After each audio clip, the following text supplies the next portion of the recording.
Praise God. Welcome. നമുക്ക് ഒരു ഫാമിലിയെ നമുക്ക് വെൽക്കം ചെയ്യാം. നമ്മുടെ മധ്യത്തിൽ അവർ ആയിരിക്കുന്നു. പ്രത്യേകമായിട്ടും ദൈവം അവരെ ഉപയോഗിക്കുന്ന വലിയ കൃപകൾക്കായിട്ട് നമുക്ക് സ്തോത്രം ചെയ്യാം. മോഹൻ ആൻഡ് സിസ്റ്റർ ജാനിസൺ 6 കുട്ടികൾ, അവർ ഒരുമിച്ച് എല്ലാവരും വന്നിട്ടുണ്ട്. അവരെ നമുക്ക് വെൽക്കം ചെയ്യാം. കരങ്ങളെ അടിച്ച് ഇന്ന് മോഹൻ നമ്മളോട് സംസാരിക്കും. വളരെ രസകരമായിട്ടുള്ള കാര്യം 2012 ഇവിടുന്ന് കുറച്ച് പേരൊക്കെ അറ്റൻഡ് ചെയ്തിട്ടുണ്ട്. ഒരു എക്സ്പീരിയൻഷ്യൽ ലേണിംഗ് പ്രോഗ്രാം ഗോഷൻ ഇടുക്കിയിൽ വെച്ചിട്ട് നടന്നിട്ടുണ്ട്. അപ്പോൾ അന്ന് അദ്ദേഹം തന്നെയായിരുന്നു അതിൻ്റെ ആ ട്രെയിനർ. എക്സ്പീരിയൻഷ്യൽ ലേണിങ്ങിനെ കുറിച്ച് വളരെ വ്യക്തമായി പഠിപ്പിക്കുന്ന ഒരു ദേവദാസനാണ്. അതുപോലെ തന്നെ മറ്റ് ട്രെയിനിങ് പ്രോഗ്രാംസ് വളരെയധികം കർത്താവിൻ്റെ വേലയ്ക്കായിട്ട് പ്രയോജനപ്പെടുന്ന വ്യക്തികളെ ലീഡർഷിപ്പിലേക്കും പല കാര്യങ്ങളും ദൈവവചനത്തിലൂടെ പഠിപ്പിക്കുകയും ചെയ്യുന്നതായിട്ടുള്ളൊരു ഫാമിലിയാണ് അവർ. അപ്പോൾ ഇവർ 2012 അങ്ങനെ വന്നിരുന്നു. എനിക്കറിയാം, ഞാൻ മീറ്റ് ചെയ്തു, അതൊക്കെ സംസാരിച്ചു, ഇതെല്ലാം അതൊരു ബാക്ക്ഗ്രൗണ്ടിലുണ്ട്. ഈ കഴിഞ്ഞ ഏതാണ്ട് ഒരു 6-8 മാസങ്ങൾക്ക് മുമ്പ് ഞങ്ങളുടെ വീടിനടുത്തുള്ള ഒരു സുനിൽ എന്ന് പറയുന്നൊരു ബ്രദറുണ്ട്. അദ്ദേഹം എന്നോട് വിളിച്ചിങ്ങനെ പറഞ്ഞു, ഒരു മോഹൻ എന്ന് പറയുന്ന ഒരു ബ്രദറുണ്ട്, അദ്ദേഹത്തിന് കാര്യങ്ങൾ എന്തെങ്കിലുമൊക്കെ ഒന്ന് ചെയ്യണം. അദ്ദേഹത്തിൻ്റെ ഒരു 10,000-3000 തേങ്ങ അദ്ദേഹത്തിന് കിട്ടാനുണ്ട്. അപ്പോൾ അങ്ങനെയൊക്കെയുള്ള കാര്യങ്ങളുമായിട്ട് ബന്ധപ്പെട്ട് എന്തെങ്കിലും ഒരു പ്രോജക്റ്റൊക്കെ നമ്മളൊന്ന് ഡിസ്കസ് ചെയ്യാൻ പറ്റുമോ? ബ്രദർ മോഹൻ്റെ നമ്പറൊക്കെ തന്നു. അങ്ങനെ ഞങ്ങൾ തമ്മിൽ ഏതാണ്ട് ഡിസ്കഷൻ, പല കാര്യങ്ങൾ, സൂം മീറ്റിങ്ങിൽ പക്ഷെ ഒറ്റ കാര്യമേ പറ്റിയുള്ളൂ. സൂം മീറ്റിങ്ങിൽ ഇരുട്ടായിരുന്നു, അതുകൊണ്ട് മോഹൻ കാണാൻ പറ്റിയില്ല. അപ്പോൾ ഈ മോഹനും ആ മോഹനും തമ്മിൽ എനിക്കൊരു പിടുത്തം കിട്ടിയില്ലായിരുന്നു. അപ്പോൾ ഞങ്ങൾ തമ്മിൽ ഇങ്ങനെ ഏതാണ്ട് 6-8 മാസങ്ങളിങ്ങനെ സംസാരിച്ചു. അങ്ങനെ ആ പ്രോജക്ട്സുകളൊക്കെ ഇങ്ങനെ ഡിസ്കസ് ചെയ്തു. അതിൻ്റെ ഫലമായിട്ട് അദ്ദേഹം തന്നെ ആ ഒരു പ്രോജക്റ്റ് ടേക്കപ്പ് ചെയ്ത് എടുത്തു. അതാണ് ഈ കോക്കനട്ട് ഓയിൽ, നമ്മൾ മേടിക്കുന്ന കോക്കനട്ട് ഓയിൽ. ഇദ്ദേഹത്തിൻ്റെ ആനക്കട്ടിയിൽ നിന്ന് വരുന്നതായിട്ടുള്ള ആ കോക്കനട്ട് ഓയിലാണ്.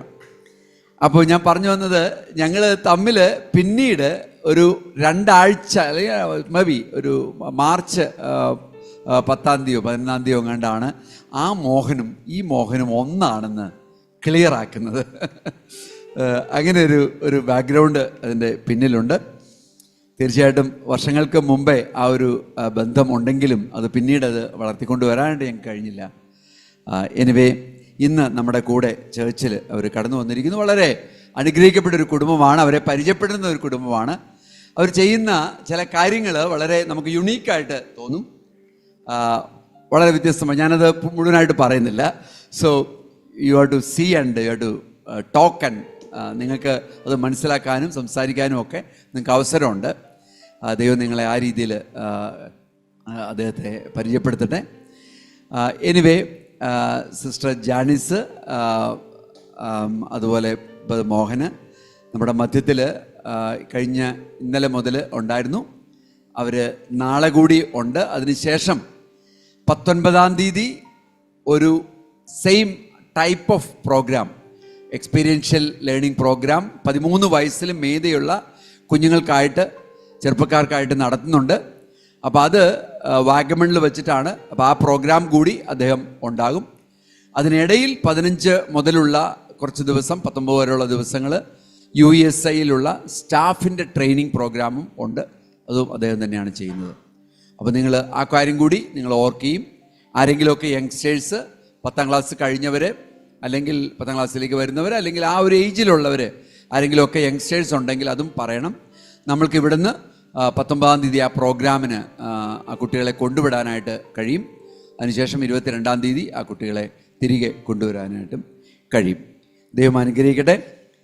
മോഹൻ്റെ ആ ഒരു വ്യൂ ചിലപ്പോൾ ഒരു പക്ഷേ മേ ബി ഒരു 5 minutes സംതിങ് അദ്ദേഹം എടുത്ത് അദ്ദേഹത്തിൻ്റെ ബാക്ക്ഗ്രൗണ്ടിനെ കുറിച്ചും അദ്ദേഹത്തിൻ്റെ ആ പെർസ്പെക്റ്റീവ്സ്, വ്യൂസ്, അദ്ദേഹം ചെയ്യുന്ന കാര്യങ്ങളെക്കുറിച്ചൊക്കെ 5 minutes പറയുമായിരിക്കും.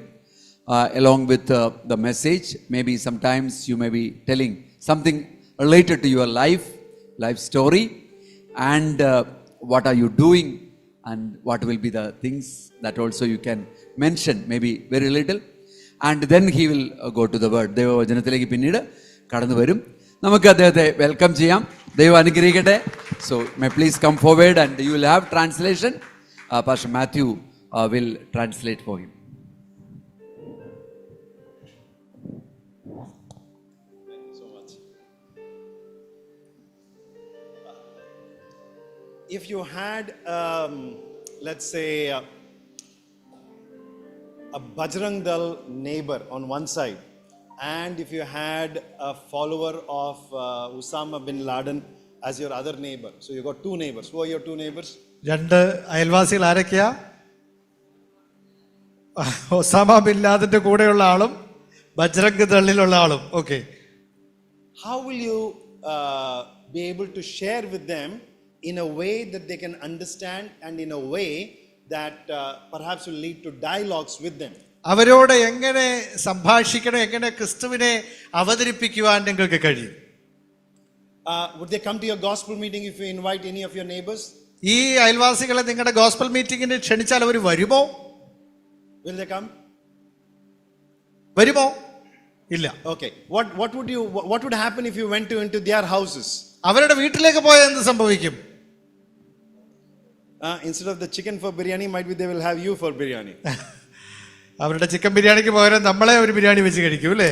So you see, I tried to give an illustration of basically perhaps the vast numbers that are there in this country who really do not appreciate us, who do not understand us, and with whom for us it becomes very, very challenging to witness to them.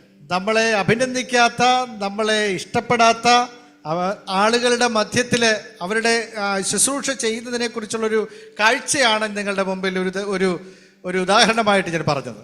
What if I tell you that witnessing to both of those people is perhaps one of the most easiest things to do if you change the way you look at things?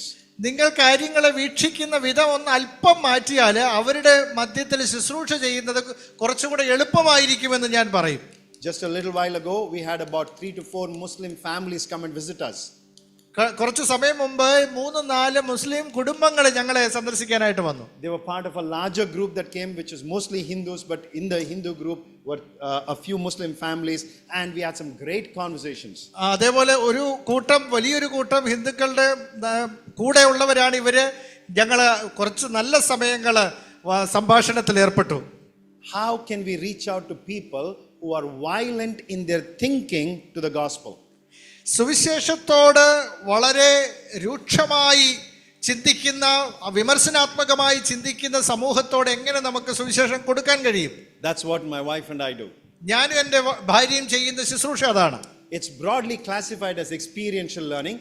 ഇതിനെ experiential learning, അനുഭവസ്ഥമായ ഒരു പഠനം എന്നതാണ് അതിനെ കുറിച്ച് പറയുന്നത്. And to understand more that, you'll have to spend some time talking to me. We have very little time to introduce experiential learning. ഈ വിഷയത്തെക്കുറിച്ച് ഗഹനമായി പറയാനുള്ള ഒരു സമയം നമ്മുടെ മുമ്പിൽ ഇല്ല. I grew up in a family where, well, literally our house was a temple. ഞാൻ വളർന്നു വന്ന കുടുംബം എന്ന് പറയുന്നത് ഞങ്ങളുടെ വീട് തന്നെ ഒരു അമ്പലം പോലായിരുന്നു. Even today, my house is like a temple. My father passed away recently. My mother, she is about 83 years old. She can hardly walk. She walks like this. But her whole day revolves around evangelizing other people to Hinduism. എൻ്റെ അമ്മയ്ക്ക് 83 വയസ്സുണ്ട്.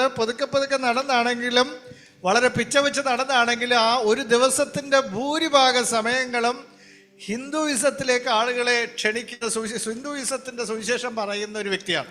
My mother has a 21-day course which she will she will sign up people, and there'll sometimes be 30, 40 or 50 people sitting in our front room, okay, and for 21 days she is teaching them how to teach Hinduism in the schools, in the colleges, even in Muslim institutions. These people are going and doing that. അപ്പോൾ ഹിന്ദുയിസത്തെ കുറിച്ചുള്ള കാഴ്ച നൽകാൻ 21 ദിവസത്തെ ഒരു camp arrange ചെയ്യുന്ന, അങ്ങനെ ഒരു course run ചെയ്യുന്ന ഒരു വ്യക്തി കൂടിയാണ് എൻ്റെ മാതാവ്.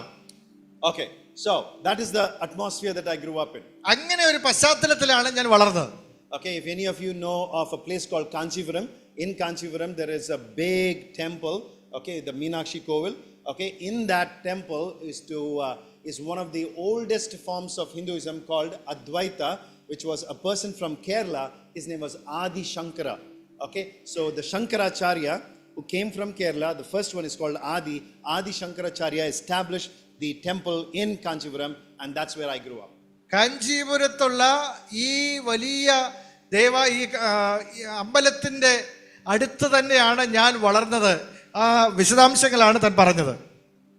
So, somewhere about the age of 10, I started turning my back on Hinduism because it was not making sense to me. 10 വയസ്സ്, ഏകദേശം 10 വയസ്സുള്ളപ്പോൾ ഞാൻ അതിൽ നിന്ന് പിന്തിരിഞ്ഞ് ആ ഹിന്ദുയിസത്തിന്റെ മനോഭാവത്തോട് പിന്തിരിഞ്ഞ് നടന്ന വ്യക്തിയാണ്. കാരണം എനിക്കത് കാര്യമായി ഉൾക്കൊള്ളാൻ കഴിഞ്ഞില്ല. And for the next 10 years began perhaps one of the most challenging parts of my life, which finally led me to seek God even more earnestly. So somewhere about the age of 21, I finally came in contact with a boy who showed me the Bible, and then a little later I became a Christian. അടുത്ത 10 വർഷം, 10 വയസ്സിന് ശേഷമുള്ള 10 വർഷം എനിക്ക് വളരെ കഠിനമായിരുന്നു, പ്രയാസകരമായിരുന്നു. ആ കാലഘട്ടത്തിലെ അന്വേഷണത്തിന്റെ അനന്തരഫലമായി ഏകദേശം 21 വയസ്സുള്ളപ്പോൾ എന്നോട് സുവിശേഷം പറഞ്ഞ ഒരു യുവാവ്, ഒരു വ്യക്തി കർത്താവിനെ എനിക്ക് കാണിച്ചു തരികയും ഞാൻ കർത്താവിന്റെ പാതയിൽ വരുവാനിടയാവുകയും ചെയ്തു. That was about 35 years ago, and I was doing my engineering studies at that time. I finished my engineering and I've been on the mission field ever since. അത് 35 വർഷങ്ങൾക്ക് മുമ്പാണ്. അന്ന് മുതൽ ഇന്ന് വരെ ഞാൻ കർത്താവിന്റെ വേലയിലായിരിക്കുന്നു. My wife and I, our desire and our prayer is that we primarily would establish bridges with people who will not come to church, who will not even be a Christian, and who are very, very opposed in their thinking, in their philosophy of the gospel. ക്രിസ്തീയ വിശ്വാസത്തോട് ആഭിമുഖ്യം പുലർത്താത്തവരും ഇങ്ങോട്ട് വന്ന് കേൾക്കാത്തവരും അങ്ങോട്ട് പോയി പറയാൻ പ്രയാസമുള്ളവരുമായ ആളുകളുടെ മധ്യത്തിലേക്ക് ഒരു പാലം പണിയുക, അവരെയും സുവിശേഷത്തെയും തമ്മിൽ ബന്ധിപ്പിക്കുക എന്ന കാഴ്ചയോടെ പ്രവർത്തിക്കുന്ന ഒരു ശുശ്രൂഷയിലാണ് ഞങ്ങളായിരിക്കുന്നത്. Okay, what do you think was happening in the world about 2000 years ago, somewhere around this time? 2000 വർഷങ്ങൾക്ക് മുമ്പ് ഏകദേശം ഈ സമയത്ത് എന്തായിരുന്നു സംഭവിച്ചത്? If any of you were awake at 3 a.m. this morning, something happened at 3 a.m. today. Did you know what happened? ഇന്ന് അതിരാവിലെ 3 മണിക്ക് എന്തോ സംഭവിച്ചു. എന്താ സംഭവിച്ചെന്ന് അറിയാമോ? 3 a.m. most people are fast എല്ലാവരും asleep. കൂർക്കം വലിച്ച് ഉറക്കുന്ന സമയമാണത്.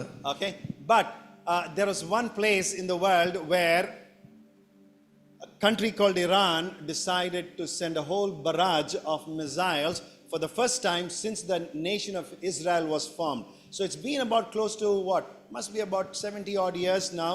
Okay, in those 70 years, this is the first time Iran is directly attacking Israel.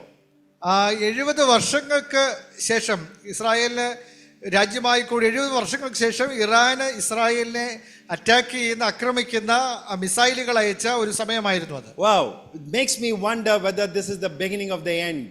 ഞാൻ അത്ഭുതപ്പെടുന്ന ഒരു കാര്യം, ഇത് അവസാനത്തിന്റെ ഒരു ആരംഭമാണോ എന്നാണ്. There is nothing happening there that is already not written here. ഈ വചനത്തിൽ രേഖപ്പെടുത്താത്തത് ഒന്നും തന്നെ ഇന്ന് സംഭവിക്കുന്നില്ല. Just that you need to understand the geography, the history, and of course a lot of that is again there today.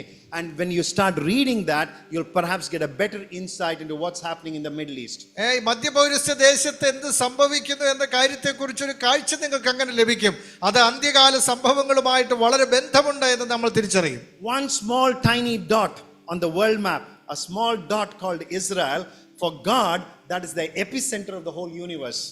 ഈ ഒരു ചെറിയ പൊട്ട് പോലെ വലിപ്പമുള്ള ഒരു ചെറിയ രാജ്യമാണ് ലോകത്തിന്റെ എല്ലാ രാഷ്ട്രീയ ഭാവിയുടെയും ഒരു കേന്ദ്രം. God has got his eyes firmly on his beloved. തന്റെ ജനത്തിന്റെ മുകളിൽ ദൈവത്തിന്റെ ദൃഷ്ടിയുണ്ട്. Oh, if God is looking at his beloved, you can be very sure there's nothing that's going to happen to her without his permission. ദൈവത്തിന്റെ അനുവാദമില്ലാതെ അവർക്കൊന്നും സംഭവിക്കുകയില്ല എന്ന ഉറപ്പ് നമുക്ക് വേണം. So even though we are going through worrying times, and even though perhaps this might be World War III, perhaps this might be even be the end of the world, perhaps we are living in those times, but rest assured that it's all written here, and only what God allows will happen. ദൈവം അനുവദിക്കുന്നത് മാത്രമേ സംഭവിക്കൂ എന്ന ധൈര്യത്തോടെ വേണം ഈ പ്രയാസകാലങ്ങളെ നമ്മൾ അഭിമുഖീകരിക്കുക. Okay, so there is a war raging right now, but what do you think was happening about 2000 years ago? 2000 വർഷം മുമ്പ് എന്താ സംഭവിച്ചത്? Any idea?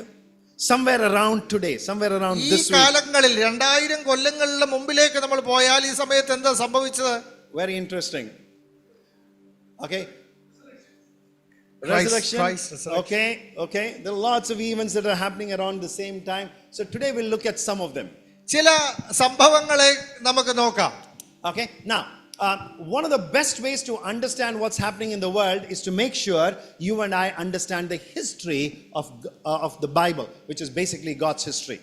ദൈവത്തിന്റെ വചനത്തെ, ഈ ലോക ചരിത്രത്തെ അറിയാന് ചരിത്രം നമ്മൾ അറിയണം, വചനത്തിന്റെ ചരിത്രം നമ്മൾ അറിയണം. So a good reader, a good student of the Bible will make sure he's got his eyes firmly on where God has got his eyes, and his eyes are on the nation of Israel.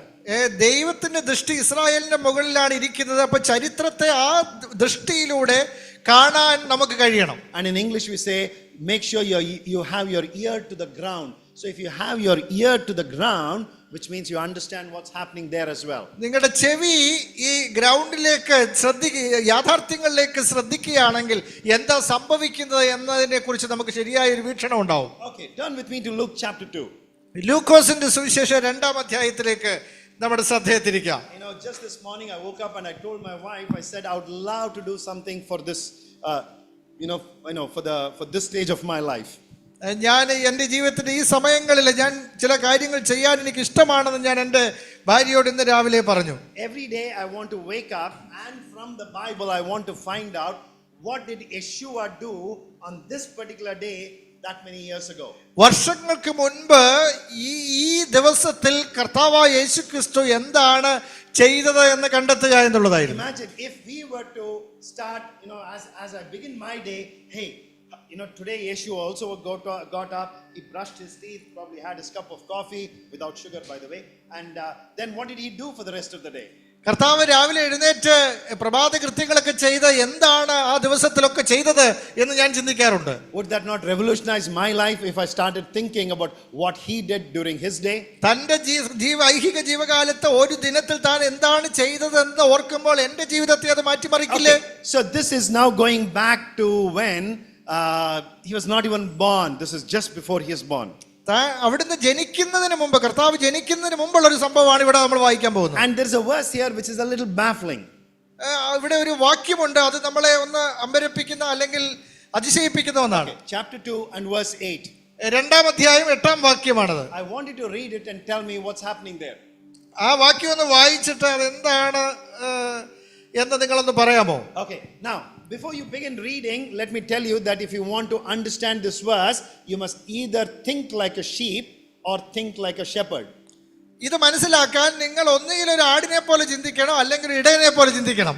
So I know it's a little challenging to do. ഒരല്പം പ്രയാസമുള്ള ഒരു കാര്യമാണ് ഞാൻ പറഞ്ഞത്. So don't make it more challenging by trying to think both like a sheep and a shepherd. ഇടയനെ പോലെ ആടിനെ പോലെ ചിന്തിച്ച് ഒത്തിരി പ്രയാസകരമാക്കി തീർക്കരുത്. Okay, good. Okay, so as you're reading this verse, think that you are a sheep and reading this verse, or you are നിങ്ങൾ ഒരു ആടാണ് എന്ന് ചിന്തിച്ചുകൊണ്ട് ഈ വാക്യം വായിക്കും. Okay, would somebody read it in Malayalam? Might be. അന്ന് ആ പ്രദേശത്ത് ഇടയന്മാർ രാത്രിയിൽ ആട്ടിൻകൂട്ടത്തെ കാവൽ കാത്ത് വെളിയിൽ പാർത്തിരുന്നു. Okay, somebody please explain to me what's happening in this verse. ആ വാക്യപ്രകാരം എന്താണ് സംഭവിക്കുന്നതെന്ന് വിശദീകരിക്കാമോ? എന്താണ് സംഭവിക്കുന്നത്? ആടിന്റെ ചിന്ത. Okay, the sheep are all there. ആടുകള് ഒരു കൂട്ടം അവിടെ. What are the sheep doing? ഷീപ്പുകൾ എന്താ ചെയ്യുന്നത്? ഉറങ്ങുക. It is night time, isn't it? രാത്രിയാണ്. Well, sheep don't eat at night. Sheeps രാത്രിയിൽ തിന്നില്ല. They only eat during the day. പകല് മാത്രമേ തിന്നത്തുള്ളൂ. They're not like us human beings. We eat. നമ്മളെ പോലെ അല്ല അവര്. Okay, they are very particular about what they eat, when they eat, and where they will eat, and after they've eaten, they lie down. എപ്പം തിന്നണം, ഏത് സമയത്ത് ചെയ്യണം, എല്ലാം തിന്നു കഴിഞ്ഞിട്ട് പിന്നെ അത് കിടക്കും. Okay, what time of the day is this? ഏത് സമയമാണിത്? It's night time. Okay, that's very important. Okay, രാത്രി സമയമാണ്, വളരെ പ്രധാനപ്പെട്ടതാണ്. Night time. The sheep, they have grazed all day, they have eaten, they have had a big belly, so they all have a big belly now, and they are lying down. പകല് മുഴുവനും ഭക്ഷിച്ച് ഇപ്പോ നിറഞ്ഞ വയറോട് കൂടെ കിടന്ന് വിശ്രമിക്കുകയാണ്. What else is happening? എന്താണ് അവിടെ സംഭവിക്കുന്നത്? Sorry? The shepherds are very interesting. Okay, the shepherds, it says, are watching the sheep. ആട്ടിൻകൂട്ടത്തെ കാവൽ കാത്ത വെളിയിൽ പാർത്തിരുന്നു. Oh, once again, does it say guarding them? Yes, കാവൽ കാത്ത. The translation is guarding. Yes. Or watching. Kaval is watching also. Yeah, guarding and I Okay. think No, guarding. they were not guarding them. They were watching them. അവരെ ശ്രദ്ധിച്ചുകൊണ്ട് ആയിരുന്നു. Well, one of the things that's going to happen, a result of this watching is going to lead to guarding later on. But at this particular verse, in verse 8, they are only watching, they're not guarding them right.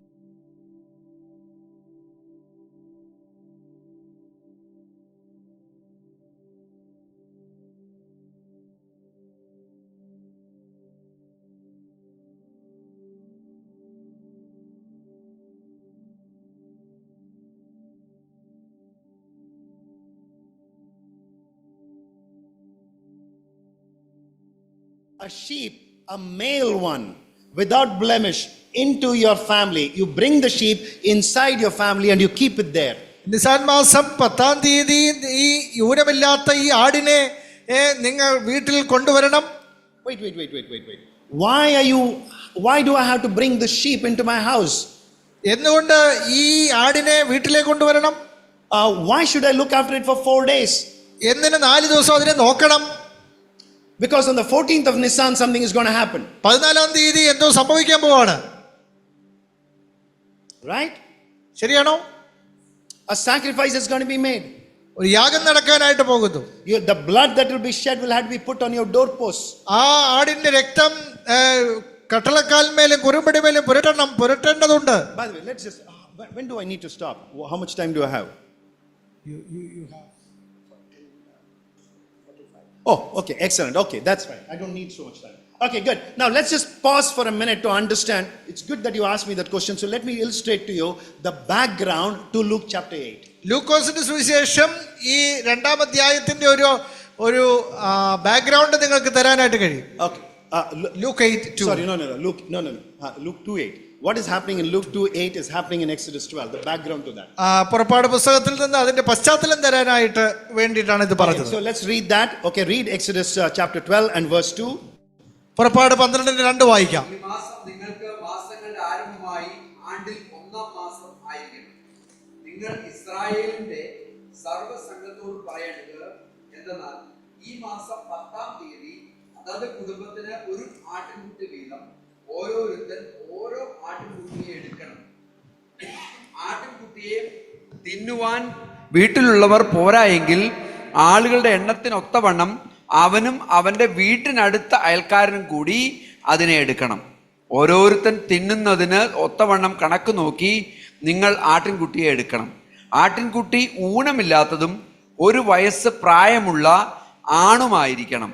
അത് ചെമ്മരിയാടോ കോലാടോ ആകാം. ഈ മാസം 14-ാം തീയതി വരെ അതിനെ സൂക്ഷിക്കണം. Very interesting. So on the 10th, this is Nisan. This is the month of Nisan. Okay, the first month in the Hebrew calendar. This is God's calendar.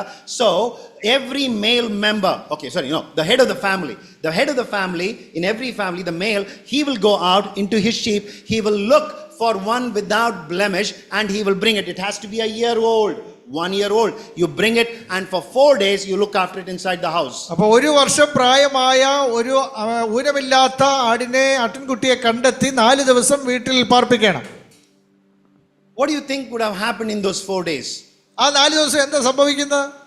Imagine a cute little sheep, a lamb, okay, 1 year old and is running around, is running into the bedroom. നമ്മുടെ വീട്ടിൽ അങ്ങനെ ഒരു ആട്ടിൻകുട്ടി ഇങ്ങനെ വീടിന്റെ അകത്തോട് ഓടി നടക്കുന്നതെന്ന് സങ്കല്പിച്ച്.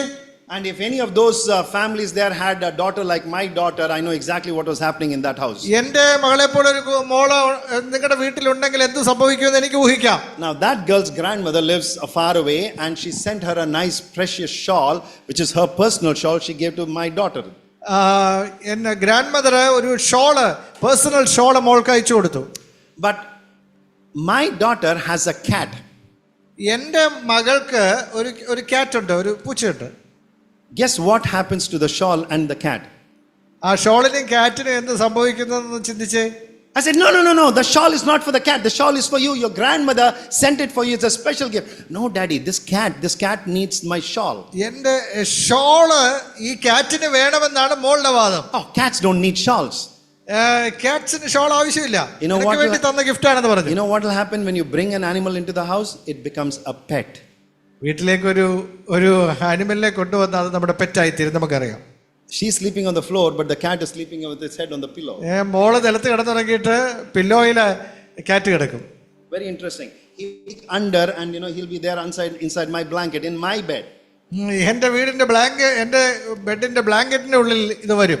I can understand a little bit of what could have happened for those 4 days in that Israeli house with the lamb inside the house. ഈ ഊനമില്ലാത്ത ആട് ഇസ്രായേലിന്റെ വീടുകളുടെ അകത്ത് എന്താണ് നടക്കുന്നതെന്ന് എനിക്ക് ഊഹിക്കാൻ കഴിയുമെന്നാണ് ഞാൻ പറഞ്ഞത്.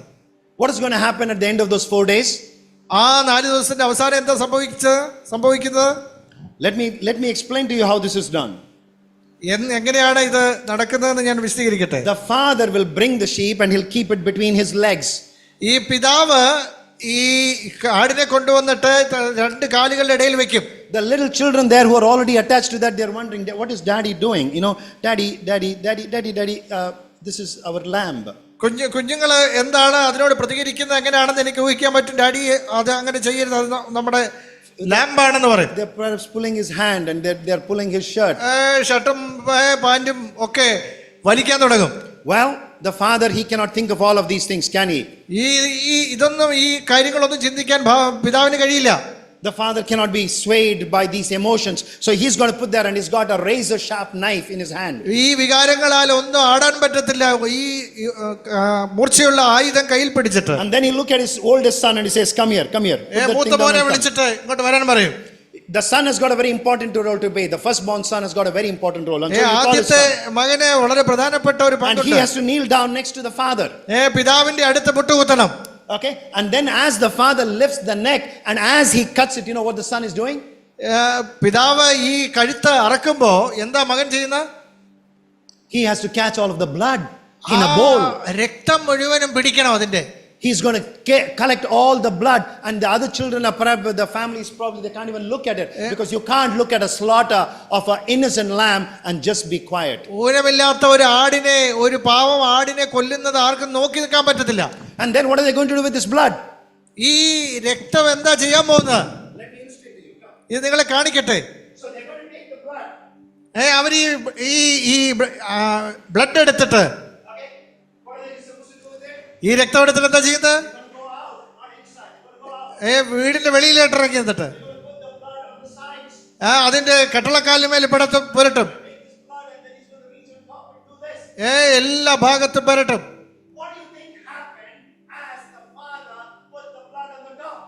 പിതാവ് ഈ കട്ടളക്കാലിന്റെ കുറുമ്പടി മേൽ പുരട്ടിയപ്പോ എന്താ സംഭവിക്കുന്നത് നിങ്ങൾക്ക് മനസ്സിലായോ? ഇത് ഞങ്ങളുടെ വീട്ടിൽ ചെയ്തപ്പോ എനിക്ക് മനസ്സിലായി. എന്റെ പിതാവ് എന്താ, എന്റെ മക്കൾ എന്താ പറഞ്ഞെന്നറിയാമോ?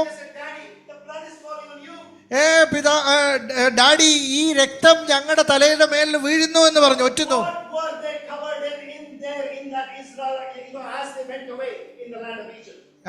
അവര് അവിടെ എന്താണ് സംഭവിക്കുന്നതിനെ കുറിച്ചൊരു കാഴ്ച നിങ്ങൾക്കുണ്ടായോ? അവര് എന്തിനാലാണ് അവർ കവർ ചെയ്യപ്പെട്ടത്? ഈ രക്തത്തെയാണോ യഥാർത്ഥത്തിൽ ഈ മരണദൂതൻ വന്ന് നോക്കുന്നത്?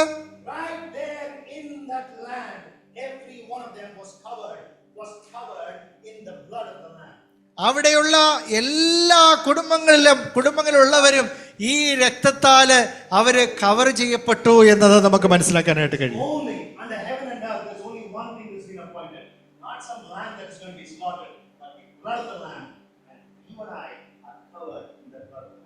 ഇത് ഊനമില്ലാത്ത ദൈവ കുഞ്ഞാടിനെ ഒരു നിഴലായിട്ടാണ് ഈ സംഭവം നടക്കുന്നത്. നമ്മൾ ആ രക്തത്താലാണ് നമ്മൾ സൂക്ഷിക്കപ്പെട്ടിരിക്കുന്നത്. ഓരോ വർഷവും ഒരു ആട്ടിൻകുട്ടി വേണം. ഓരോ കുടുംബത്തിനും വേണം.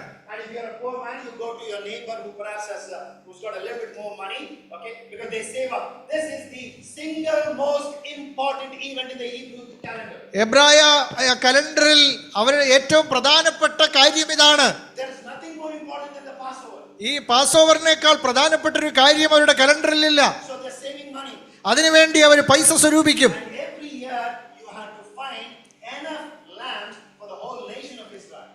ആ രാഷ്ട്രത്തിന് മുഴുവനായി ആവശ്യമായ ആട്ടിൻകുട്ടികളെ അവര് നിർമ്മിക്കണം, ഉണ്ടാക്കിയെടുക്കണം.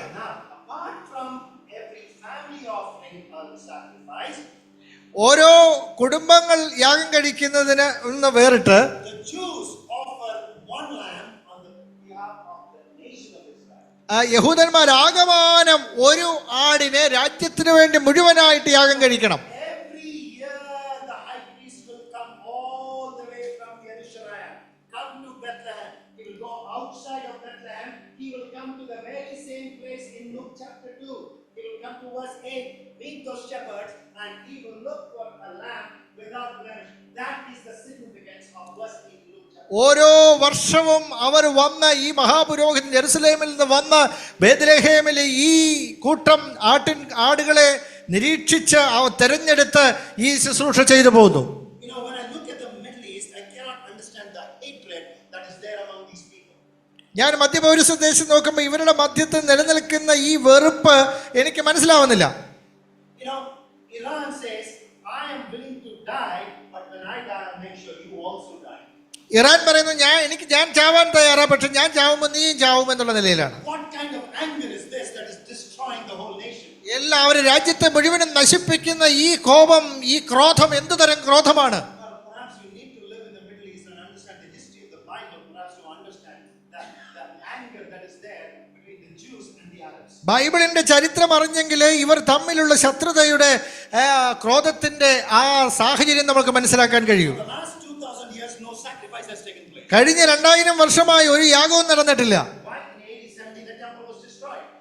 AD 70 അവരുടെ ആലയം നശിക്കപ്പെട്ടു. So the Jew has not been able to do what God commanded them to do in Exodus 12. അപ്പോൾ പുറപ്പാട് പുസ്തകം 12 പറയുന്ന ഈ കാര്യം അവർക്ക് ഇന്ന് ചെയ്യാൻ കഴിയുന്നില്ല.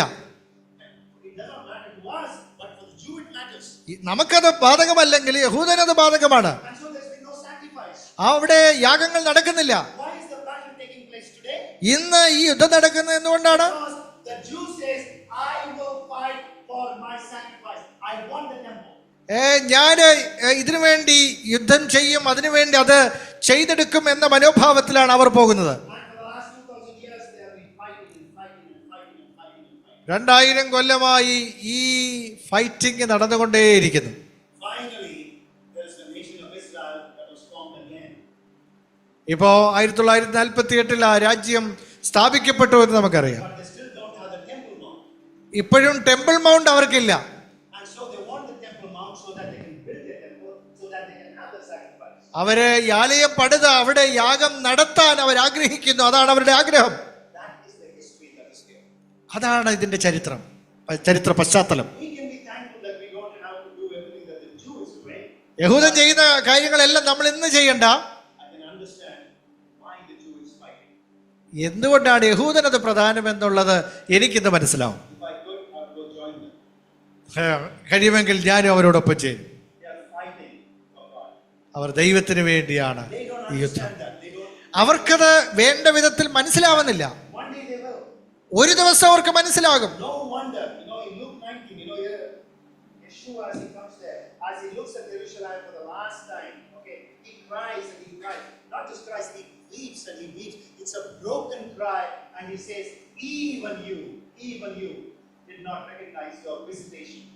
നിങ്ങളുടെ സന്ദർശന കാലങ്ങൾ നിങ്ങൾ തിരിച്ചറിഞ്ഞില്ല. യെരൂശലേമിനെ നോക്കി കരഞ്ഞ വീപ്പ് ചെയ്ത കർത്താവിനെ നമുക്ക് ഓർക്കാനായിട്ട് കഴിയും. Yeshua did not cry for anyone else, but he cried for Jerusalem. യെരൂശലേമിനെ ഓർത്ത് കരഞ്ഞു എന്നാണ് അവിടെ വായിക്കുന്നത്. It is a broken cry, and he says, you should have recognized me, but even you, Jerusalem, even if everybody else had forgotten, even you have forgotten. എല്ലാവരും മറന്നാലും നിങ്ങൾ മറക്കാൻ പാടില്ലായിരുന്നു, പക്ഷെ നിങ്ങൾ മറന്നു എന്ന നിലയിലായിരുന്നു. Luke chapter 2 is the beginning of that journey. ആ യാത്രയുടെ ആരംഭമാണ് ലൂക്കോസിന്റെ സുവിശേഷം 2-ാം അധ്യായം. Even before this child is born, his history has been written. ഈ കുഞ്ഞ് ജനിക്കുന്നതിന് മുമ്പ് ഈ ചരിത്രം എഴുതപ്പെട്ടു. ഹല്ലേലൂയ. Do the great. ഈ ക്രേഡിൽ മുതൽ ഈ ഗ്രേവ് വരെ കർത്താവിന്റെ ഈ യാത്രയെ കുറിച്ച് You know, I've often wondered, you know, when I stand, I make a shadow, right? I make a shadow. ഞാൻ നടക്കുമ്പോൾ ഒരു നിഴലുണ്ടാവും അല്ലേ? നമ്മൾ നടക്കുമ്പോൾ What is the shadow I make?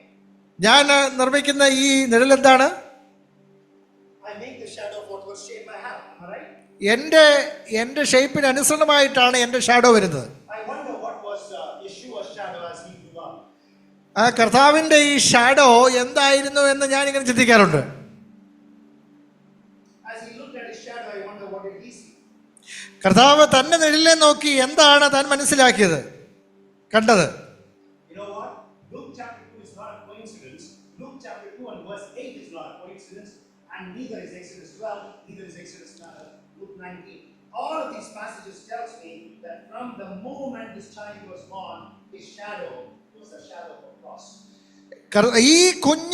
ഈ ശിശു ജനിക്കുന്ന സമയം മുതൽ ഒരു നിഴലുണ്ടായിരുന്നു. ആ നിഴല് ക്രൂശിന്റെ നിഴലായിരുന്നു.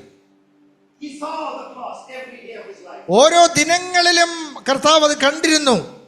And later on, these words become immortalized. For the joy that was set before him, he gladly endured all things. അവസാനം നമ്മൾ എബ്രായ ലേഖനത്തിൽ വായിക്കുന്ന പോലെ തന്റെ മുമ്പിൽ വെച്ചിരുന്ന സന്തോഷം ഓർത്ത് ക്രൂശിനെ സഹിച്ചു എന്ന്. Right there in Luke 2, as well, you know what?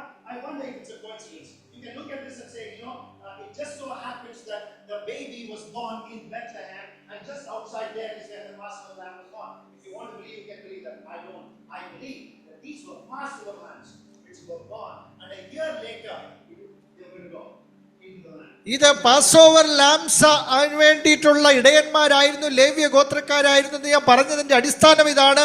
ഇത് തെളിയിക്കാൻ പറ്റില്ലെങ്കിലും ഇത് ഈ ചരിത്രം മനസ്സിലാക്കിയാൽ നമുക്കതുമായിട്ട് ബന്ധപ്പെടുത്താനായിട്ട് കഴിയും. Okay, let's just read it a little bit further on. ചില കാര്യങ്ങൾ കൂടെ നമുക്ക് വായിക്കാം. Okay, so we have understood the geography of this place. Okay, it's happening somewhere just outside of Jerusalem, the temple. ഈ ജെറുസലേമിന്റെ തൊട്ട് വെളിയിലാണ് ഇത് സംഭവിക്കുന്നത്. Okay, and verse 15 of Luke chapter 2. 2:15 വാക്യം. ദൂതന്മാർ അവരെ വിട്ട് സ്വർഗ്ഗത്തിൽ പോയ ശേഷം ഇടയന്മാർ നാം ബെത്ലഹേമോളം ചെന്ന് കർത്താവ് നമ്മോട് അറിയിച്ച ഈ സംഭവം കാണണം എന്ന് തമ്മിൽ പറഞ്ഞു. And verse 16. അവർ ബന്ധപ്പെട്ട് ചെന്നു മറിയയെയും യോസഫിനെയും പശുത്തൊട്ടിയിൽ കിടക്കുന്ന ശിശുവിനെയും കണ്ടു. Interesting. The moment these shepherds got this, they leave their shepherds and it says with haste. That means they ran. They ran all the way from there to Bethlehem to see where this baby was being born. അവര് തിടുക്കത്തോടെ എല്ലാം വിട്ട് ഓടി അവര് യോസഫിനെയും മറിയയെയും ബന്ധപ്പെട്ട് ചെന്ന് കണ്ടു എന്ന് നമ്മൾ കാണുന്നു. Read verse 17. 17 വാക്യം ശ്രദ്ധിച്ചേ. കണ്ട ശേഷം ഈ പൈതലിനെ കുറിച്ച് തങ്ങളോട് പറഞ്ഞ വാക്ക് അറിയിച്ചു. Very interesting. What is the first response these shepherds have? ഈ ഇടയന്മാർക്കുള്ള ആദ്യത്തെ പ്രതികരണം എന്തായിരുന്നു? They looked at this and they proclaimed. They went outside and they said, "We have seen the baby." വെളിയിൽ പോയി പ്രഘോഷിച്ചു, ഞങ്ങൾ ഈ ശിശുവിനെ കണ്ടു എന്ന് പ്രഘോഷണമായിരുന്നു. Wow, interesting. വളരെ അത്ഭുതകരം. And when they had seen it, they made known abroad the saying which was told them concerning this child. Verse 17. 17 വാക്യം വായിക്കുന്നത്. കണ്ട ശേഷം ഈ പൈതലിനെ കുറിച്ച് തങ്ങളോട് പറഞ്ഞ വാക്ക് അറിയിച്ചു. കേട്ടവർ എല്ലാവരും ഇടയന്മാർ പറഞ്ഞതിനെ കുറിച്ച് ആശ്ചര്യപ്പെട്ടു. Very interesting. Not only did the shepherds go and say, when the shepherds went and told someone else, they also went and told someone else, and they were all talking about it. അവരെല്ലാവരും അതിനെക്കുറിച്ച് സംഭാഷിച്ചു. ആ സംഭാഷണം പരന്നുകൊണ്ടേയിരുന്നു, ആശ്ചര്യം സംഭവിച്ചുകൊണ്ടേയിരുന്നു. May I suggest to you that once you see the face of God, you and I shouldn't be keeping quiet. നമ്മൾ ദൈവത്തിന്റെ മുഖം കണ്ടതിന് ശേഷം നമ്മൾ നിശബ്ദരായിരിക്കാൻ നമുക്ക് കഴിയില്ല. We need to go and tell other people who have not seen the face of God, because you and I have seen the face of God. നമ്മൾ ദൈവത്തിന്റെ മുഖം കണ്ട നമ്മൾ മറ്റുള്ളവരോട് അത് പറയേണ്ടതുണ്ട്. That nobody told them to do it. That was a spontaneous response. That is worship. ആരും അവരോട് പറഞ്ഞില്ല അത് ചെയ്യാൻ. അത് സ്വാഭാവികമായി നൈസർഗികമായി സംഭവിക്കുന്ന ഒരു കാര്യമായിരുന്നു. When you go, run and say, "Listen, I need to tell you, I saw the baby. I saw the baby. The angels came." ഈ ദൂതന്മാര് വന്ന് ഞങ്ങൾ കണ്ടു എന്ന വാർത്ത അവർ അറിയിച്ചുകൊണ്ടിരുന്നു. I wonder if there were some skeptics, some people in their village. What? It is in the middle of the night and you saw what? You saw what? Angels singing. Did you have something to, something little bit? I know you rascals, this is what you do. I wonder if there are people like that. അങ്ങനെ വളരെ വിമർശനാത്മകമായി ഈ കാര്യത്തെ വീക്ഷിക്കുന്ന ആളുകൾ അവിടെ ഉണ്ടായിരുന്നില്ലേ എന്ന് ഞാൻ ചിന്തിക്കാറുണ്ട്. നിശ്ചയമായി ഉണ്ടായിരുന്നിരിക്കാം. ഇത് ഇങ്ങനെയൊക്കെയുള്ള കാര്യങ്ങൾ, പൊട്ടത്തരങ്ങൾ പറഞ്ഞു നടക്കരുത് എന്നൊക്കെ പറയുന്ന ആളുകൾ അവിടെ ഉണ്ടായിരുന്നിരിക്കാം. Just pause, read a little bit further, and I'll show you what I'm thinking of. Okay, let's come to Luke chapter 2. Luke chapter 2. Luke 2 തന്നെയാണ്. Okay, we have asked a question, we have not answered it. We will answer that. Verse 17, and when they had seen it, okay, and verse 18, all that they had heard it wondered at those things which were told about by the shepherds. കേട്ടവർ എല്ലാവരും ഇടയന്മാർ പറഞ്ഞതിനെ കുറിച്ച് ആശ്ചര്യപ്പെട്ടു. Okay, read verse 19. 19-ാമത്തെ വാക്യം ശ്രദ്ധിക്കൂ. മറിയ ഈ വാർത്ത ഒക്കെയും ഹൃദയത്തിൽ സംഗ്രഹിച്ചു Very interesting. ധ്യാനിച്ചുകൊണ്ടിരുന്നു. Yeah The shepherds, when the shepherds were wondering, but Mary was pondering. ഈ ഇടയന്മാര് ഇതിനെ ഓർത്ത് ആശ്ചര്യപ്പെട്ടുകൊണ്ടിരുന്നു, എന്നാൽ മറിയ അതിനെ ഓർത്ത് സംഗ്രഹിച്ച് ധ്യാനിച്ചുകൊണ്ടിരുന്നു എന്നാണ് ഇവിടെ പറയുന്നത്. The word pondered in the English Bible. English അതിൽ പോണ്ടർ എന്ന വാക്കാണ് ഉപയോഗിച്ചിരിക്കുന്നത്. I don't know how it plays out in the Malayalam one, but the shepherds were wondering about what they had seen, but Mary was pondering about what she had seen. ഈ ഇടയന്മാര് wonder ചെയ്തുകൊണ്ടിരുന്നപ്പം ഈ Mariya ponder ചെയ്തുകൊണ്ടിരുന്നു എന്നാണ് പറഞ്ഞത്. She kept them in her heart. അത് ഹൃദയത്തിൽ സംഗ്രഹിച്ചു. Every time she looked at the baby, she kept thinking about it. ഓരോ സമയത്ത് ഈ ശിശുവിനെ നോക്കുകയും അതിനെക്കുറിച്ച് ചിന്തിച്ചുകൊണ്ടിരുന്നു. You know what? It's not very often that the angels come and visit somebody. ഈ ഒരു ദൂതന്മാർ അങ്ങനെ വരുന്നത് സാധാരണ സംഭവിക്കുന്ന ഒരു കാര്യമല്ല. It's not only the angels coming, it was the angelic choir that was praying. Angels വരിക മാത്രമല്ല, ഏഞ്ചലിക് കൊയർ പാടുന്ന പാട്ടുകൂടെയാണ് അവർ കേട്ടത്. What trumpet you heard yesterday is nothing. You heard that trumpeting and the angels. നമ്മൾ ഇന്നലെ കേട്ട trumpet ഒന്നുമല്ല, Angeles play ചെയ്ത് അത് കേൾക്കണമായിരുന്നു. Oh boy, all of the heavenly choir was there. ആ സ്വർഗീയമായ ആ കൊയർ എല്ലാം അവിടെ ഉണ്ടായിരുന്നു. Now imagine these shepherds, simple shepherds, illiterate shepherds, okay, who don't know much about anything. They are the ones who are going to go and proclaim about this baby.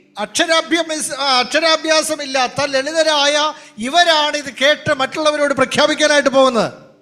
You know, shepherds are people who are very low on the picking order. They are the least. അവർ ഏറ്റവും താഴ്ന്ന നിരയിലാണ് ഈ ഇടയന്മാരുള്ളത്. Illiterate shepherds, nobody bothers with them. അക്ഷരാഭ്യാസം ഇല്ലാത്തവരെ ആരും അവരെ ഗൗനിക്കത്ത് പോലുമില്ല. I'm amazed that God, the creator of the world, his only begotten son was going to be born into this world, and the people who are going to make that announcement to the world were illiterate shepherds. ഇത്രയും വലിയൊരു വാർത്തയുടെ ആദ്യത്തെ പ്രഘോഷണം നടത്തുന്നത് അക്ഷരാഭ്യാസമില്ലാത്ത സമൂഹത്തിൽ ഏറ്റവും താഴെ നിരയിൽ കിടക്കുന്ന ഇവരാണ്. Many years later, അനേക വർഷങ്ങൾക്ക് ശേഷം when just outside the tomb they found an empty tomb, guess who finds that information and announces to the world? ആരാണ് അവിടെ ഈ ആളൊഴിഞ്ഞ ഈ കല്ലറയിൽ ആളില്ല എന്ന് ആദ്യം കണ്ടുപിടിച്ചത് ആരാണ്? Women. ഒരു സഹോദരിയാണ്. വിമൻ, സഹോദരിമാരെ കുറിച്ച്, സ്ത്രീകളെ കുറിച്ച് മറ്റുള്ളവരുടെ പുച്ഛമനോഭാവം അതാണ്. കുഞ്ഞുങ്ങളെ ഉണ്ടാക്കുന്ന മെഷീനായിട്ടാണ് സ്ത്രീകളെ കാണുന്നത്. അവരെ കൊള്ളില്ല, അവരെ ആരും ഗൗരവമായിട്ട് കാണില്ല. ഒരു Yet it was that woman that announced to the world that he is risen. ഒരു വേശ്യയായിരുന്നവരെ ഏറ്റവും നിന്ദ്യമായി കണ്ടിരുന്ന കാലത്ത് അങ്ങനെ ഒരു സ്ത്രീയാണ് കർത്താവ് ഉയർത്തെഴുന്നേറ്റു എന്ന വാർത്ത ആദ്യം മനസ്സിലായി പ്രഘോഷിച്ചത്. ഇതൊക്കെ യാദൃച്ഛികമാണെന്ന് നമ്മൾ ചിന്തിക്കുമോ? Illiterate shepherds whom nobody takes seriously, announcing the greatest birth that has ever happened. The next greatest event is the resurrection that is made by women of questionable character. ക്രിസ്തുവിന്റെ ജനനം അത് ഏറ്റവും പ്രഘോഷിച്ചത് അക്ഷരാഭ്യാസമില്ലാത്ത സമൂഹത്തിന്റെ താഴെ നിരയിൽ കിടക്കുന്ന ആട്ടിടയന്മാരാണെങ്കിൽ കർത്താവിന്റെ ഉയർപ്പ് ആദ്യം പ്രഘോഷിച്ചത്, ആദ്യം പറഞ്ഞത് സ്ത്രീയാണ്. ഒരു സ്ത്രീയാണ് ഏറ്റവും വേശ്യയായ അല്ലെങ്കിൽ ക്വസ്റ്റ്യനബിൾ ക്യാരക്ടറുള്ള ഒരു സ്ത്രീയാണ്.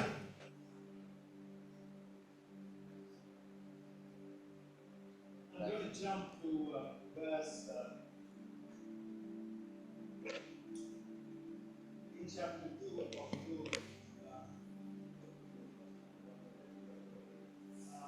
verse 41, not to verse 41. 41-ാമത്തെ വാക്യത്തിലേക്ക് വരാം. അവന്റെ അമ്മയപ്പന്മാർ ആണ്ടുതോറും പെസഹ പെരുന്നാളിന് യെരുശലേമിലേക്ക് പോകും. അവന് 12 വയസ്സായപ്പോൾ അവർ പതിവ് പോലെ പെരുന്നാളിന് പോയി. പെരുന്നാൾ കഴിഞ്ഞ് മടങ്ങിപ്പോരുമ്പോൾ ബാലനായ യേശു യെരുശലേമിൽ താമസിച്ചു. Okay, so what did Yeshua's parents do every year around the same time? ഈ സമയത്ത് യേശുവയുടെ മാതാപിതാക്കൾ എന്താ ചെയ്തുകൊണ്ടിരുന്നത്? What did they do? അവർ ഈ സമയത്ത് എന്താ ചെയ്യുന്നത്? They brought the baby to the temple. At what time? Passover. ഈ പാസ് ഓവറിന്റെ സമയത്ത് ഈ ബേബിയെ അവർ ടെമ്പിളിലേക്ക് കൊണ്ടുവന്നു, ആലയത്തിലേക്ക് കൊണ്ടുവന്നു. Now, I want you to try and visualize this. What do you think where do you think the shepherds were 1 year before? They have seen the baby born in Bethlehem. Okay? They know that Joseph and Mary with the baby are going to come to the temple next year. They're going to come to the temple next year. They're going to come to the 12 years old. Every year, Joseph and Mary make the same journey. Now, please tell me, what do you think those shepherds did who saw the baby the first time? നിങ്ങൾക്ക് പറയാനായിട്ട് കഴിയുമോ? ഈ 12 വർഷവും ഇവര് ഈ ശുശ്രൂഷ എല്ലാ വർഷവും ഈ ടെമ്പിളിലേക്ക് യാത്ര ചെയ്തുകൊണ്ടേയിരുന്നു. What do you think the shepherds were doing? ആ സമയത്ത് ഇടയന്മാർ എന്താ ചെയ്തുകൊണ്ടിരുന്നത്? The first year, the second year, the third year, and the fifth year, and the 10th year, and the 12th year. ഈ 1, 2, 3, 12 വർഷം ഇടയന്മാർ എന്താ ചെയ്തുകൊണ്ടിരുന്നത്? You see, these shepherds were proclaiming. അവര് ഈ പ്രഖ്യാപിച്ചുകൊണ്ടിരിക്കുക, പ്രഘോഷിച്ചുകൊണ്ടിരിക്കുകയാണ്. Every year that baby came, come. That is the baby I saw last year. Hey, that is the come. You don't believe me? Come. The angel, I saw the angel. It is that. Oh, now he's 3 years old. Now he's 5 years old. Oh, he's got chubby cheeks. Look at him. Oh, Yeshua. This is that same baby that I saw 5 years ago, 8 years ago.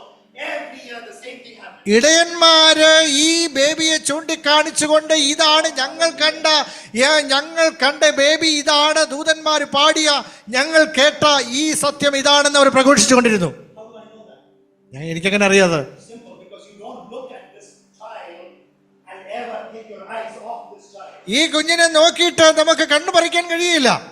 You don't look at the face of God and just go away and do all your other work as if nothing had happened. ദൈവത്തിന്റെ മുഖം ദർശിച്ചിട്ട് നിങ്ങൾക്ക് തോന്നിയതുപോലെ ഒന്നും സംഭവിച്ചിട്ടില്ല എന്ന നിലയിൽ നമുക്ക് ജീവിക്കാൻ കഴിയില്ല. You cannot do that. നമുക്ക് അങ്ങനെ ചെയ്യാൻ കഴിയില്ല. Once you have an encounter with God, ദൈവത്തെ even if it's a little baby, you talk about it and you talk about it and you talk about it all the way till it's 12 years old. Scripture records that the shepherds were there. ദൈവത്തിന്റെ മുഖം കണ്ടിട്ട് അതിനെക്കുറിച്ച് നമുക്ക് സംസാരിക്കാതിരിക്കാൻ കഴിയില്ല. കർത്താവുമായിട്ടുള്ള അഭിമുഖം ഉണ്ടായെങ്കിൽ നമ്മൾ അതിനെക്കുറിച്ച് സംസാരിച്ചുകൊണ്ടേയിരിക്കും.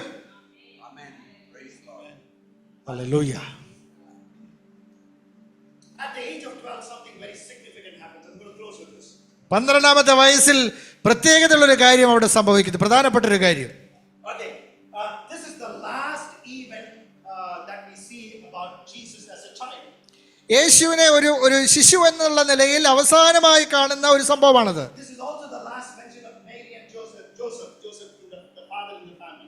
പിതാവിനെ കുറിച്ചുള്ള പരാമർശവും നമ്മൾ അവിടെ കാണുന്നു. After the age of 12, till about the age of 30, we don't know anything much about what was happening in the life of Yeshua. കർത്താവിന്റെ ജീവിതത്തിൽ 12 മുതൽ 30 വയസ്സ് വരെയുള്ള വർഷങ്ങളിൽ എന്താ സംഭവിക്കുന്നുള്ളതിനെ കുറിച്ച് രേഖകൾ നമുക്കില്ല. He was probably a carpenter's son, and so you go with his father Joseph every day. They had a shop, they would open their shop, and he would be sitting there, with his tools, with his carpentry tools. പിതാവിനോടൊപ്പം ഒരു shop ഉണ്ടായിരുന്നെങ്കിൽ ആ ജോലി തന്നെ ചെയ്തുകൊണ്ടിരുന്നു എന്ന് വേണം നമ്മൾ ന്യായമായി അനുമാനിക്കാൻ. After the age of 12, to the age of when he begins his public ministry in John chapter 2, okay, this period there's no mention about it in scripture. 12 മുതൽ 30 വരെയുള്ള വയസ്സ് ആ കാലങ്ങളിൽ എന്താ സംഭവിച്ചെന്നുള്ളതിനെ കുറിച്ച് ബൈബിൾ വിശദീകരിക്കുന്നില്ല.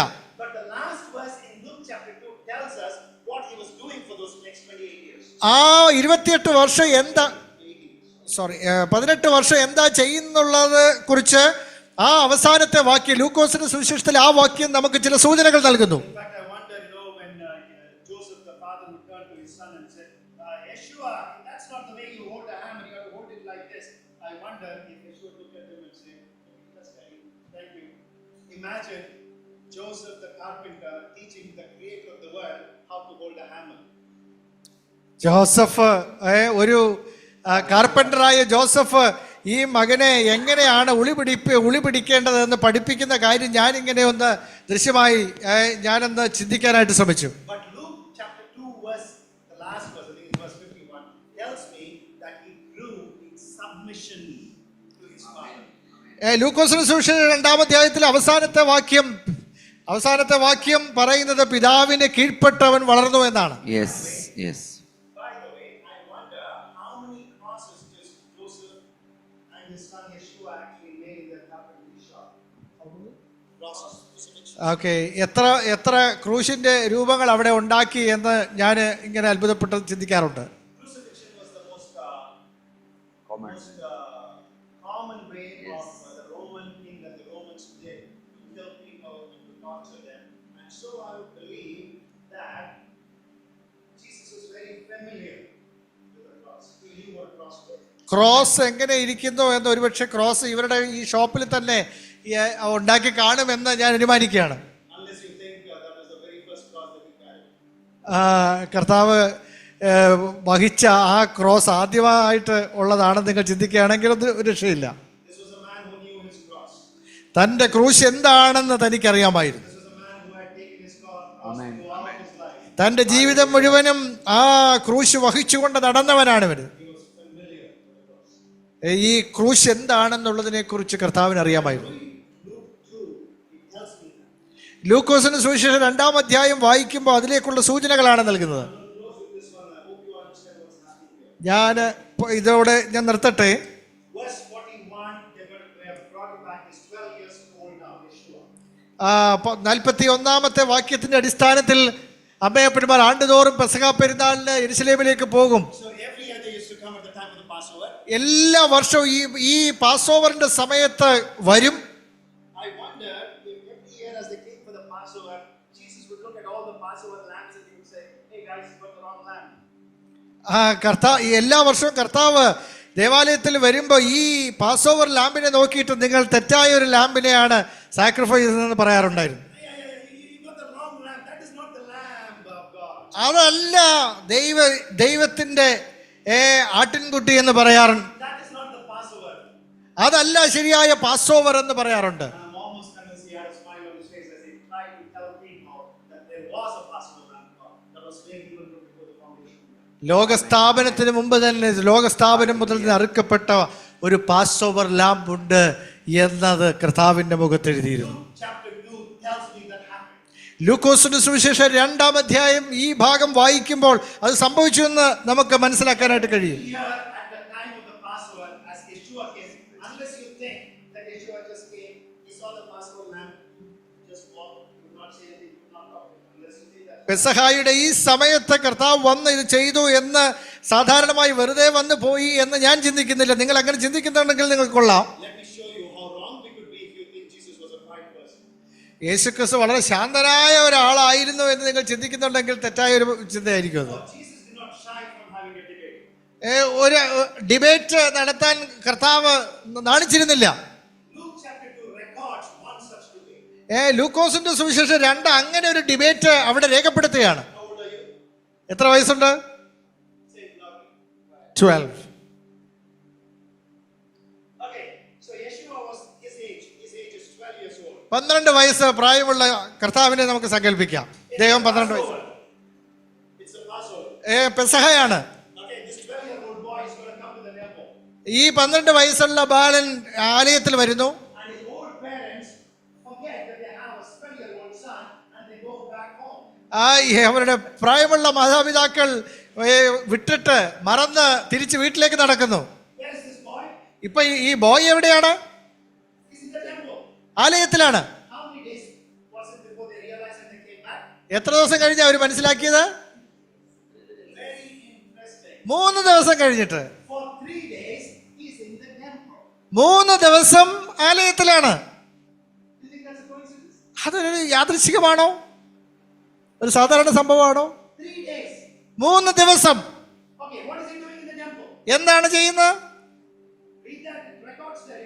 അവിടെ രേഖപ്പെടുത്തിയിരിക്കുന്നു. It tells you very clearly what this 12-year-old boy was doing in the temple. 12 വയസ്സുള്ള ഈ ബോയ് എന്താ ചെയ്യുന്നതെന്ന് അവിടെ രേഖപ്പെടുത്തിയിരിക്കുന്നു. ആമേൻ. He is debating and talking to the doctors, to the philosophers, all of those. Tell me the reference. Doctors 45, 2:45. കാണാഞ്ഞിട്ട് അവനെ അന്വേഷിച്ചുകൊണ്ട് യെരുശലേമിലേക്ക് മടങ്ങിപ്പോയി. 3 നാൾ കഴിഞ്ഞ ശേഷം അവൻ ദേവാലയത്തിൽ ഉപദേഷ്ടാക്കന്മാരുടെ നടുവിലിരിക്കുന്നതും അവരുടെ ഉപദേശം കേൾക്കുകയും അവരോട് ചോദിക്കുകയും ചെയ്യുന്നതും കണ്ടു. Okay, so he was there in the midst of who? ആരുടെ നടുക്കാ ഇരുന്നിരുന്നത്? ഉപദേഷ്ടാക്കന്മാർ. In my version, it's a old one. It says Doctors and philosophers, yes. Okay, they're very educated people. വളരെ വിദ്യാസമ്പന്നരായ ആളുകൾ. And so they heard him, കേട്ടു, കർത്താവിനെ കേട്ടു. and whatever they heard made them astonished അവർ കേട്ട കാര്യത്തെ ഓർത്ത് ആശ്ചര്യപ്പെട്ടു. at his understanding. തൻ്റെ അറിവിനെ ഓർത്ത് ആശ്ചര്യപ്പെട്ടു. They were asking him questions. അവർ ചോദ്യങ്ങൾ ചോദിച്ചു. What questions do you think they asked? അവരെന്ത് ചോദ്യമായിരിക്കും ചോദിച്ചത്? You think like we asked, what do you have for breakfast? What are you going to have? എന്താ breakfast കഴിച്ചോ, എന്താണ് ലഞ്ച് എന്നൊക്കെ അങ്ങനെ വല്ലതും ആയിരിക്കോ? Our world revolves around food. നമ്മുടെ ലോകം തന്നെ ആഹാരത്തെ കേന്ദ്രമായിട്ടാണ് കറങ്ങുന്നത്. Okay, so Jesus is 12 years old. He's in the temple in Jerusalem. It is the Passover. He's missing for 3 days. What do you think he talked about? ഈ 3 ദിവസം കർത്താവ് ആലയത്തിൽ ഇരുന്നുകൊണ്ട് എന്താണ് ചെയ്തത്? There's only one thing on his mind. 12 വയസ്സുള്ള ഈ ബാലൻ എന്താ ചെയ്തത്? In fact, may I suggest to you, there's only one thing on his mind right from the moment he was born till he died. ഒറ്റ കാര്യം കർത്താവിന്റെ മനസ്സിലുള്ള പ്രധാനപ്പെട്ട കാര്യം, ജനിച്ചപ്പോൾ മുതൽ മരണം വരെ. It was the Passover, Passover, Passover, Passover, Passover, every day of his life. പെസഹ കുഞ്ഞാട്, പെസഹ എന്ന സത്യമാണ്. He knew it.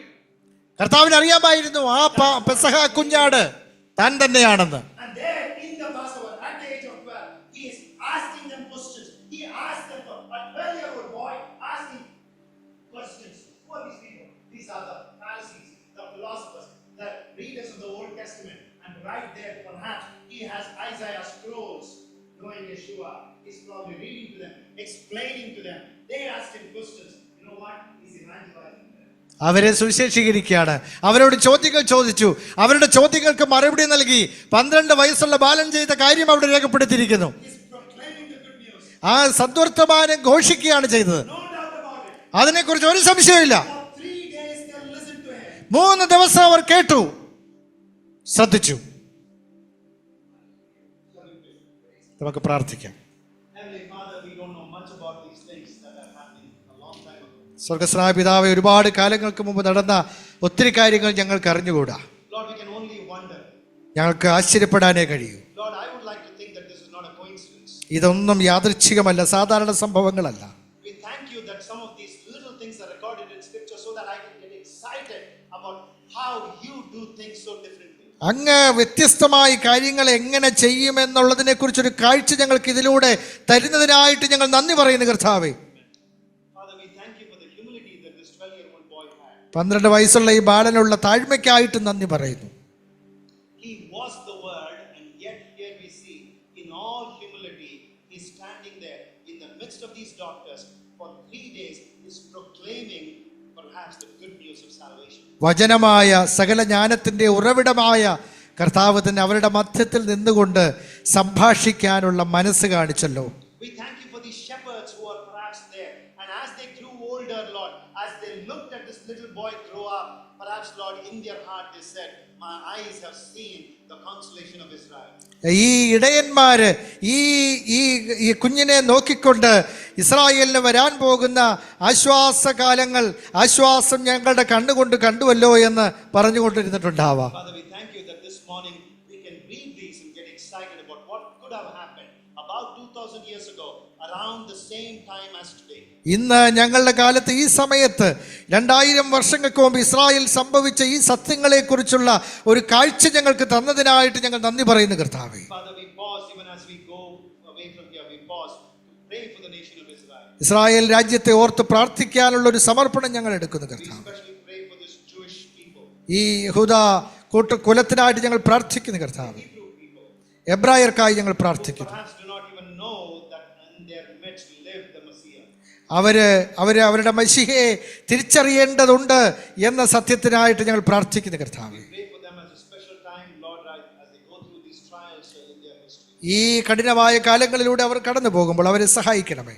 Lord, may they come to realize the one who visited them was indeed the Son of God, the Son of Man. അവരെ 2000 കൊല്ലങ്ങൾക്ക് മുമ്പ് സന്ദർശിച്ച കർത്താവ് അവരുടെ മശിഹയായിരുന്നു എന്ന തിരിച്ചറിവിലേക്ക് അവരെ നടത്തണമേ കർത്താവേ. Father, we pray that as we go from here, each one of us would get excited about how these shepherds announced to the world. And Father, we pray that they will inspire us today to go into the world and to be able to talk about what we have seen in them. ആട്ടിടയന്മാർ എത്ര ആവേശത്തോടെ അവർ കണ്ട സത്യങ്ങളെ പ്രഘോഷിച്ചു, സത്യത്തെ പ്രഘോഷിച്ചതുപോലെ ഞങ്ങൾ ഞങ്ങളുടെ പരിതസ്ഥിതികളിൽ കർത്താവിനെ പ്രഘോഷിക്കുവാനുള്ള മനസ്സ് ഞങ്ങൾക്ക് തരണമേ നാഥ. ഞങ്ങൾ കർത്താവായ യേശു ക്രിസ്തുവിന്റെ തുല്യ നാമത്തിൽ അപേക്ഷിക്കുന്നു. ആമേൻ. സമയം കൂടുതൽ എടുത്തെങ്കിലും എന്നോട് ക്ഷമിക്കണം. ദൈവം അനുഗ്രഹിക്കട്ടെ. ഈ വചനങ്ങളാൽ ദൈവം നമ്മെ സമൃദ്ധമായി അനുഗ്രഹിക്കുമാറാകട്ടെ.